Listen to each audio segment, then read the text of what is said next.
Good afternoon, everyone. We begin with first chapter of the new book.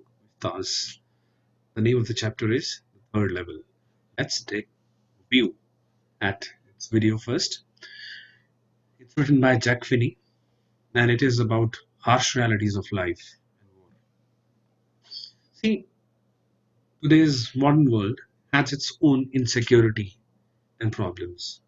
So it is about the modern day problems and how common man tends to escape from the reality by various means. In this story, a boy named Charlie has hallucinations and reaches the third level of a railway station called the Grand Central Railway Station. Actually has only two levels. How the story unfolds, what happens, let's check it out.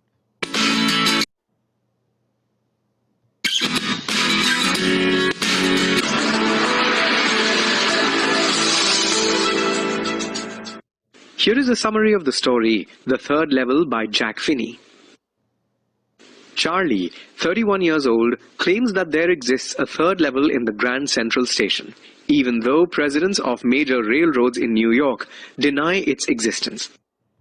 When he consulted a psychiatrist, the psychiatrist, to the annoyance of Charlie's wife, concluded that Charlie was unhappy. The psychiatrist, whose name was Sam, believed that for Charlie the third level was a medium of escape from the world. Charlie's friends concurred with the doctor, using his hobby of stamp collecting as proof. Charlie, however, disagreed. He states that his current stamp book is an inheritance from his grandfather, who, living in a peaceful time, did not require any escape from reality. He then narrates his experience at the Grand Central Station. One summer evening, while traveling home, he got lost in Grand Central Station. He walked down 2 levels just like everyone else. Then he found himself in a corridor which seemed different to the others. Quite unexpectedly, he came upon the third level. This level was lit by flickering gas lights and had brass bowls on the floor. He also saw people dressed in 1890 clothing. He also spotted a Currier and Ives locomotive. To make sure he was in the right century, he looked for copies of the newspaper, The World. The paper was dated June 11, 1894. It confirmed that he had traveled back in time. The author was excited. 1894 was a peaceful time before the 2 world wars. The author longed to live in simpler times, untouched by the ravages of wars. So, he immediately decided to buy 2 tickets for himself and his wife, Louisa. He wanted to travel to Galesburg, Illinois. However, at the counter, the clerk refused to accept his modern currency and threatened to call the police. Charlie, to avoid being imprisoned, ran away and soon found the way back to the present. The next day, Charlie withdrew nearly all their savings and purchased old-style currency. But he never found the way to the third level again. His wife, worried about him, asked him not to seek the third level again. This was before they learned about Sam's disappearance. Soon after, Charlie made a surprising discovery. On one night, while looking at his stamp collection, he found a stamp cover dated from 1894. Usually, when a new stamp is issued, stamp collectors mail the stamp to themselves to mark the date of issue. Someone had mailed the stamp from 1894 to his grandfather. Charlie, on opening the envelope, was surprised to discover a letter from Sam. In the letter, Sam informs Charlie that he found the third level and has been living in Galesburg for 2 weeks.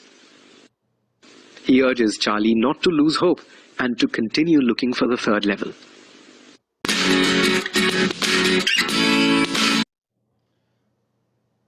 So that's it. So hope you've understood what the chapter is. Just a little overview of the chapter. Before we begin, I'll tell you more about it, and then I'll go for the reading text. A little complex chapter, so to pay a lot of attention to understand the basic nuances. It delves deep into the psychological makeup of a person and various levels in which we have our mind. As I told you before, also, many times, the mind exists in three levels: conscious, subconscious, and unconscious. So let's discover which realm of the mind this story revolves in. Pay attention. The story revolves around a 31-year-old man named Charlie who experienced something weird, very different. One day after work, coming from a subway, he reached the third level of a grand central railway station. Third level, which doesn't actually exist. He reminisces the entire experience with his psychiatrist friend Sam. He tells him everything. Sam is a psychiatrist. Charlie thought he experienced time travel and had reached somewhere in the 18th century, 1890s in fact, a time before the world saw two of its most deadliest wars than anything else. As soon as he realized what the time he is in, he immediately decided to buy the tickets to Galesburg, Illinois, for himself, another one for the wife. Galesburg, Illinois is a wonderful place in America where he wants to go. Unfortunately, the currency used in that century was different. Naturally, this person is currently is 1954, and the currency used in 1894 will be very, very different 60 years. So, what happened? Thus, the next day, he withdrew all the savings and got them converted into the old currency.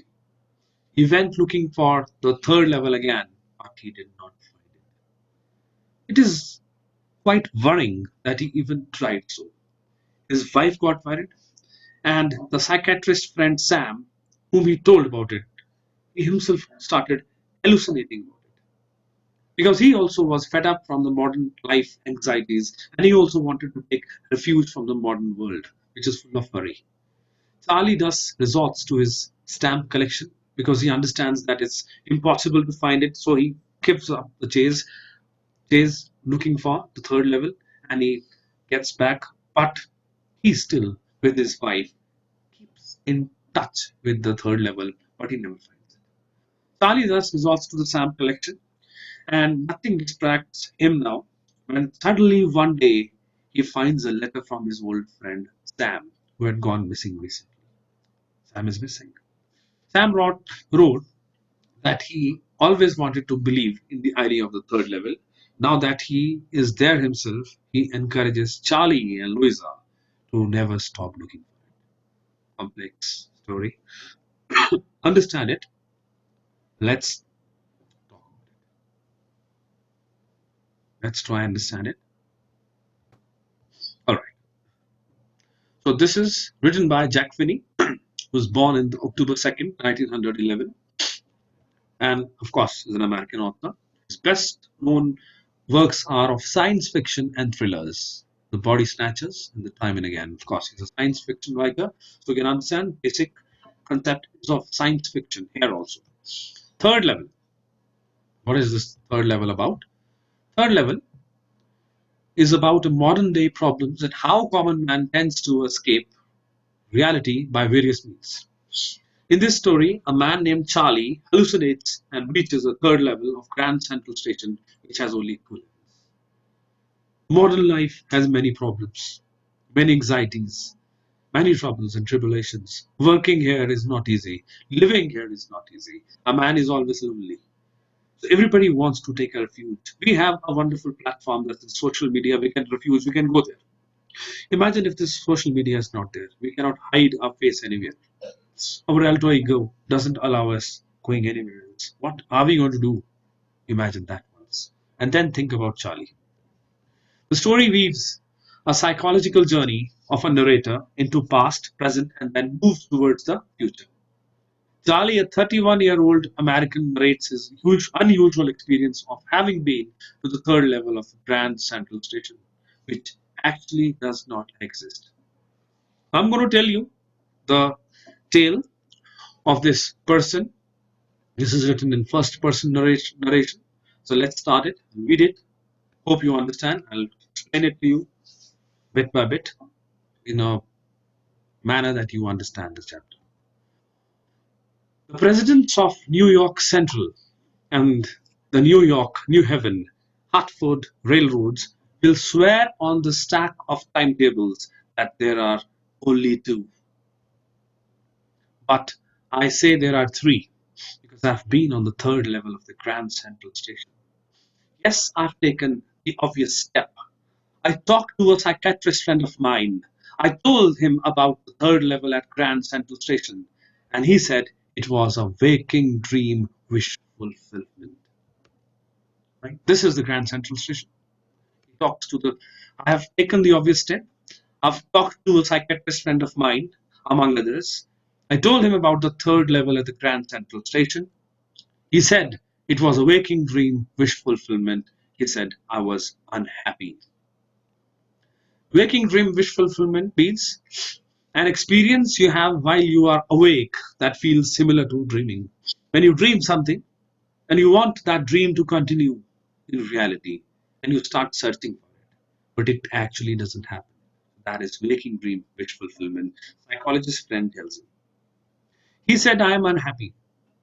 That made my wife kind of mad.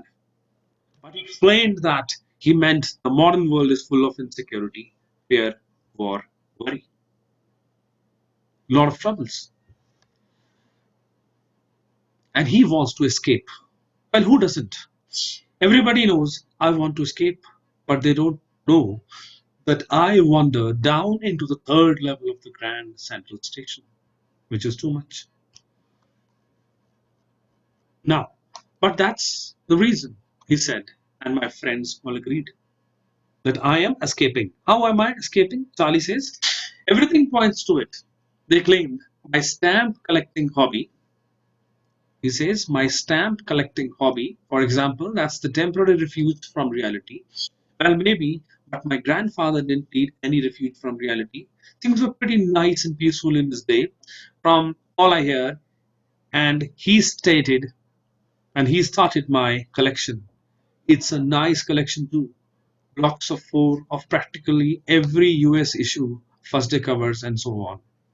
Even President Roosevelt collected stamps too, refuge, the state of being unsafe and sheltered from pursuit, danger, or difficulty. So, stamp collection, according to psychologist Sam, is a temporary refuge from reality. But the author says, even my grandfather used to collect stamps. He had a wonderful life that time. He didn't have any problem. The days were very peaceful. Why did he collect stamps? He had every issue, every first day cover. What is a first day cover? First day cover is an envelope which you post to yourself with the stamp which is released on a given date, and you don't write anything on that except the address. There is a empty sheet of paper that if you remember you bought the stamp on the same day when it was released and you mail it to yourself. He says then even President Roosevelt collected the stamps too. Did he also had to escape? So these are the questions which Charlie asks. Charlie, he says, 31-year-old boy, I turned into Grand Central from Vanderbilt Avenue and went down the steps to the first level where you take trains to the 20th century. This is what happened to Charlie. He's telling his story now.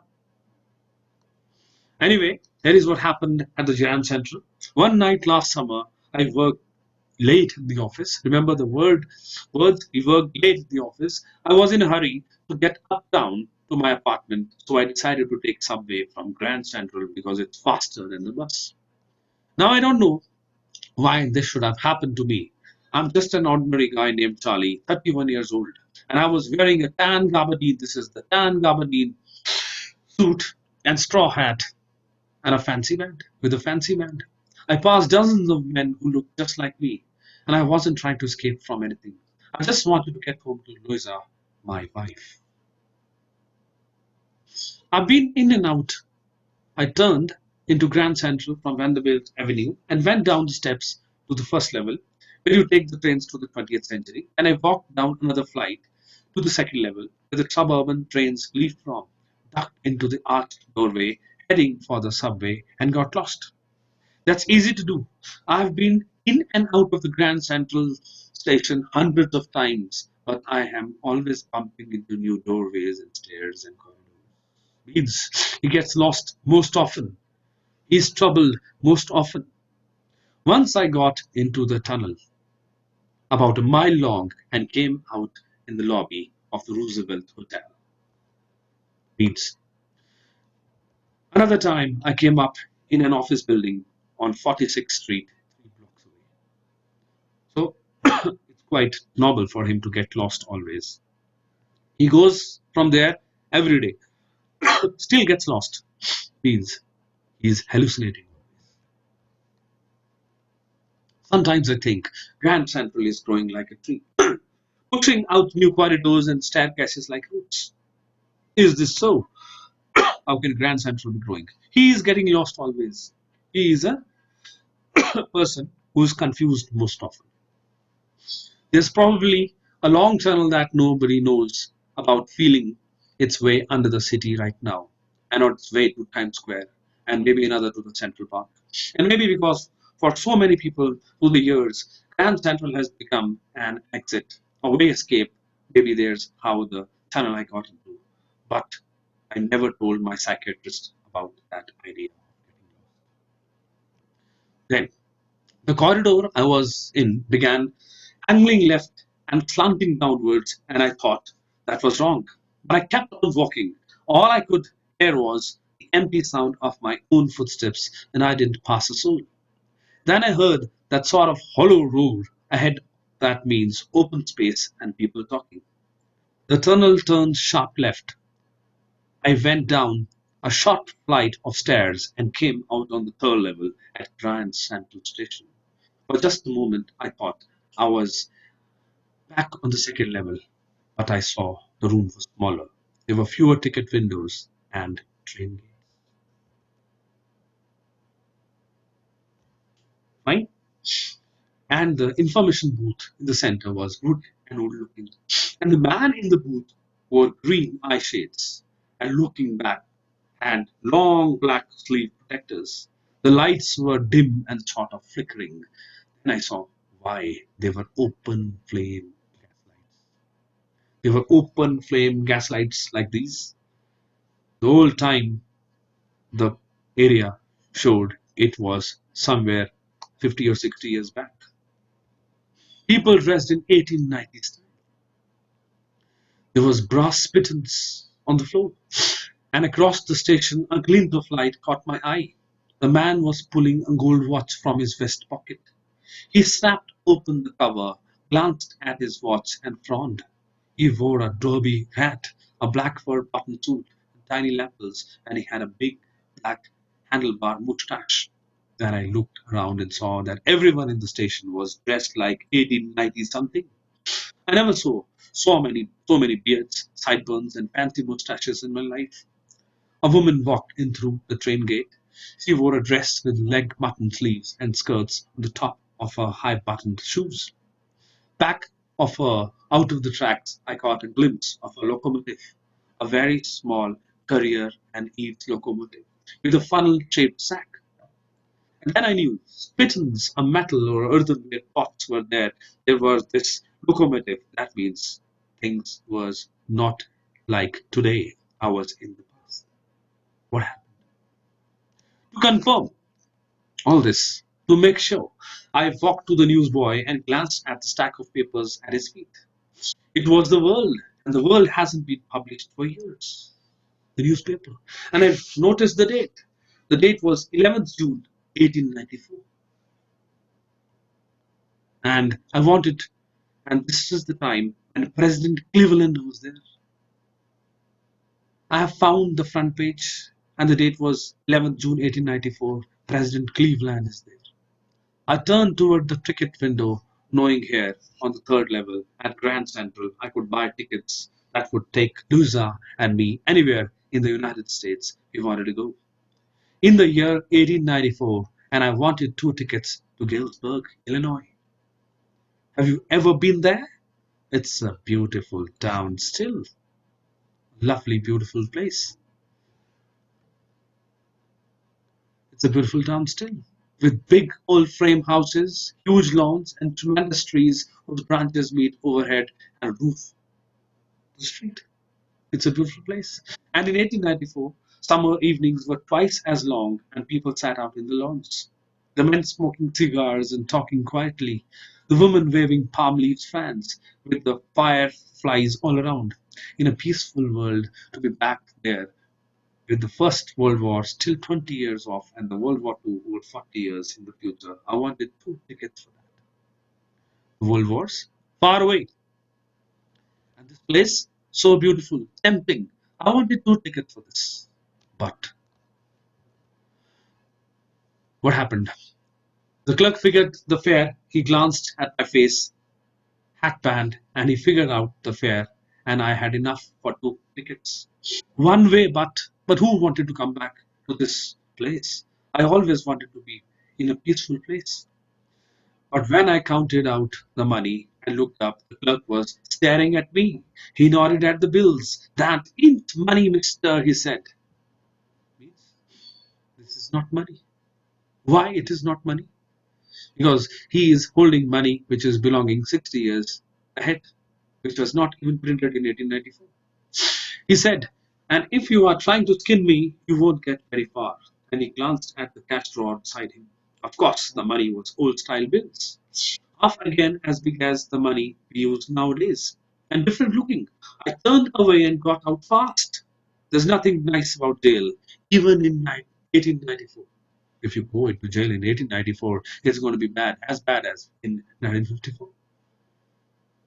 So I was surprised. Next day, I left everything. Next day, during lunch hour, I drew $300 out of the bank, nearly all we had, and brought old style currency, which is really worried my psychiatrist friend.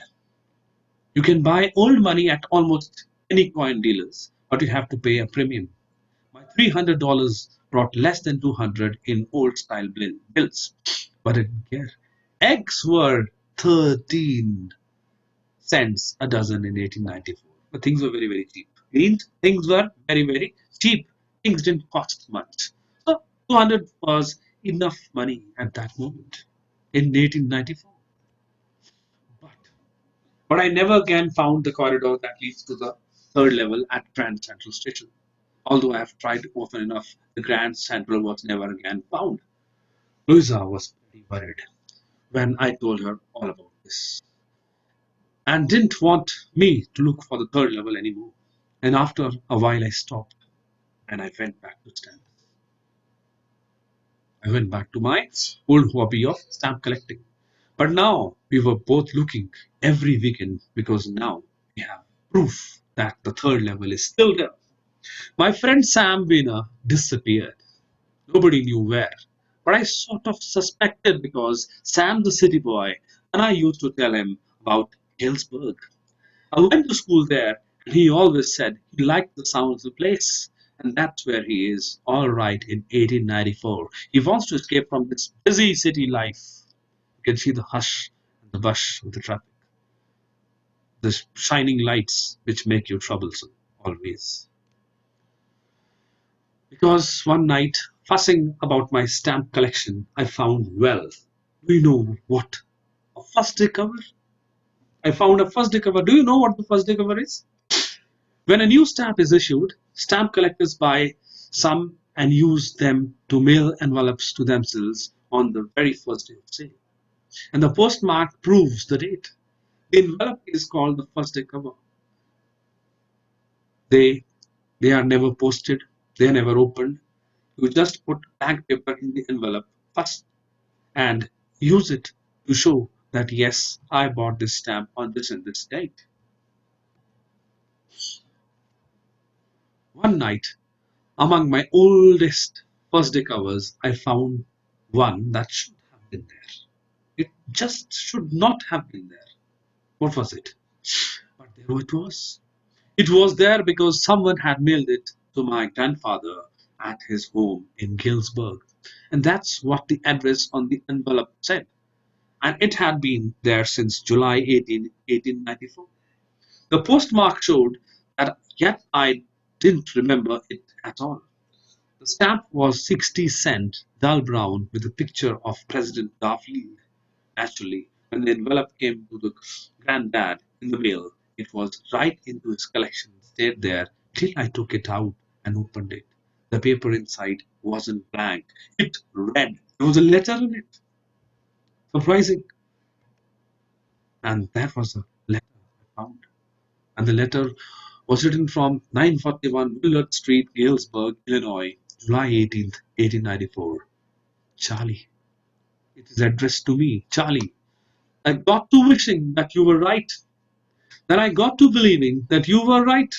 And Charlie, it's true. I found the third level. I have been here 2 weeks, and right now, down the street at the Dailies, someone is playing a piano, and they are all out on the front porch singing, sing Nelly home. And I've invited over for a lemonade. Come on back, Charlie and Louisa. Keep looking till you find the third level. It's worth the note signed Sam.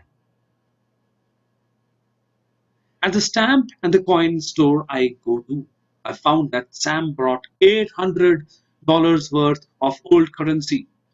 That ought to set him up a nice little hay and feed and grain business. He always said that's what he wished to do. And he certainly can't go back to his old business in Galesburg, Illinois, because it never existed at that time. In 1894, his old business, oh my God, why? Sam was my second. So the letter had been signed by Sam. Charlie found out the coin store that Sam had bought old currency worth $800, which was utilized in a hay and feed and grain business. It was what he did, which he wanted to do always. He could not have gone to his old business, what he did in the current time, because in Galesburg, Illinois, in 1894, that business didn't exist. The story ends at a mysterious note where Charlie is wondering that Sam was a psychiatrist and how can he get lost. So let's hope you've understood the story. Let's revise it once. Wife Luisa is worried and takes Charlie to his friend psychiatrist friend Sam. Sam refuses to believe. He says it is Charlie's waking dream wish fulfillment means an experience if while you're awake and feel similar to dreaming. He could not face the modern world full of fear, insecurity, and war and worry. He's an escapist, also has a hobby of stamp collecting. Charlie, desperate to go to Galesburg, exchanges new currency for old, does not find the third level again. Sam disappears. Charlie feels his disappearance has something to do with Galesburg, as Sam was fond of that place. The story is about the notion of escape, and specifically a kind of escape from history. Charlie, the narrator, is a typical guy, one of dozens of men who look the same in their straw hats and gabardine suits. The escape Charlie longs for is not a vacation from the city. However, he longs to escape to the past, to the time before the world wars. The non-existent third level of Grand Central Station offers just such an escape. It is a kind of portal to the past, which doesn't actually exist. The letter brought out the difference between the two worlds, the peaceful one of the pre-world era and the modern world full of stress, worry, and insecurity. This is about the chapter, the third level. What happens here? That Charlie wants to explore this place and reaches the third level. He thinks he reaches the third level, comes out,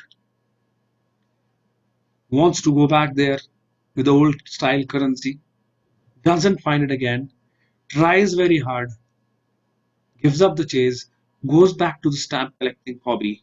He tells everything about himself to the friend Sam, who's a psychiatrist. One day, while he is searching his old first day covers, he finds a old day cover dated 18th. July 1894. When he opens it, it is having a letter from Charlie. Well, Charlie has written that he has found the third level. Sorry, from Sam, and Sam has written that letter, and he says, "I have found the third level, and I am in Galesburg, Illinois, for 2 weeks and having a fantastic time. And I have started my hair business, which I always wanted to do." The catch is, Sam always wanted to go to the third level to Illinois, Galesburg, and always wanted to start this hair business in the cold time because he was worried. He was not happy with stress, worries, and troubles and tribulations of the modern world. So, this is about escape. So, both of them hallucinated and escaped. So, do you think, what do you think, that Charlie and Sam, are they actually hallucinating, or did this actually happen? I'll tell you certain things, important things. How Charlie loses his way in the Grand Central, how he reaches the third level, what happens at the third level. He goes there, tries to buy the ticket, he's unable to because he doesn't have that currency. He rushes back, he's able to come out. And whenever he comes out to a new way. Charlie is unable to find it again. He gives up. Sam goes missing. Fine. And this thickens the whole plot. And he urges Sam and Loisa, sorry, Charlie and Loisa. Sam urges Charlie and Loisa to keep searching for the third level because it does exist. And the letter from the Sam, the friend of Charlie, is about escape. The letter was written by Sam Weiner, who was Charlie's psychiatrist. So this is about the chapter. Hope you've understood it. For the further explanation and basic psychological nuances of the chapter, I'll post another video, part 2. Till then, stay tuned. Thank you so much, and do subscribe and like the channel. Thank you so much.